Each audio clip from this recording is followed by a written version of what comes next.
So I just wanted to find out a little bit more about your project and your work in general. Yeah. If you could just tell me, you know, what your aims were for that project and what happened. Yeah. I've been working with.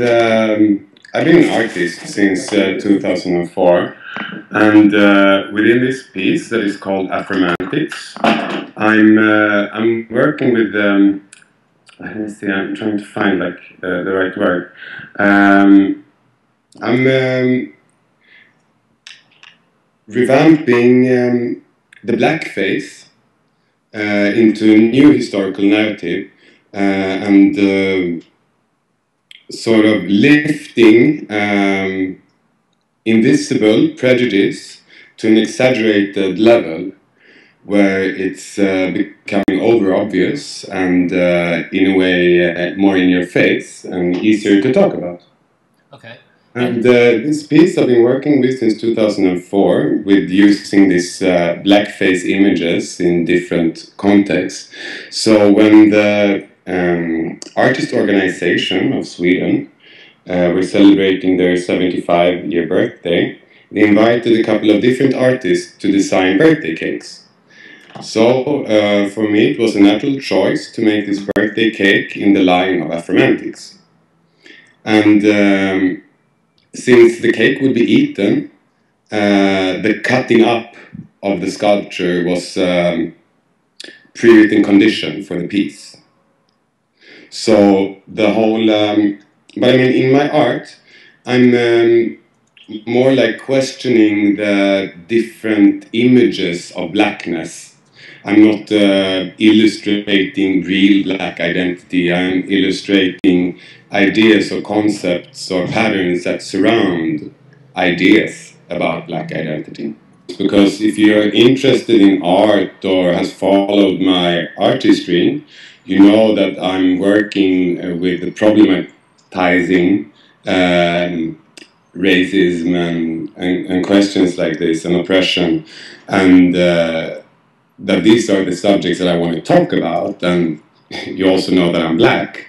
And what you could read in many blogs and like online from the reactions, people thought that I was a white woman or whatever. I don't think this really matters, but yeah, I mean, I think the images that people reacted to were pulled out of their context, yeah, and that's why people reacted like they did, because they just saw an image and didn't get an explanation.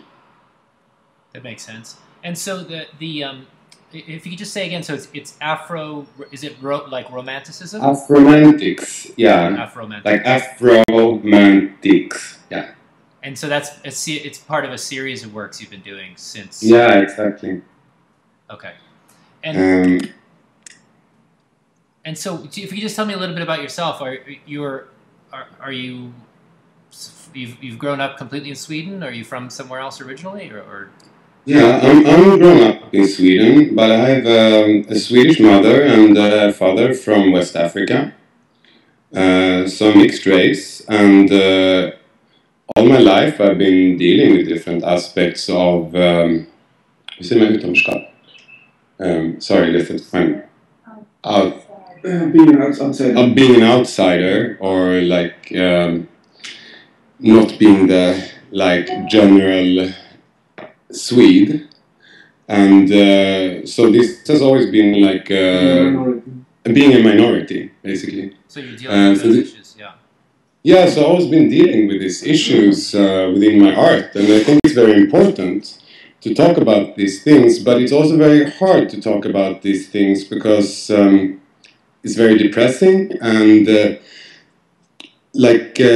visual, I say, over the surface racism is very like easy to attack, but most of the racism that at least I face today is more sort of subtle, under the surface racism, and by lifting it from being like invisible to being visible is important. The cultural minister and me are being accused for being racists, basically, and yeah, I don't think neither me or the cultural minister or the Modern Museum of Stockholm are racist, and we are not the racistic problem of Sweden. So if you want to fight racism, I think it's important to not start making up this sort of fake battles.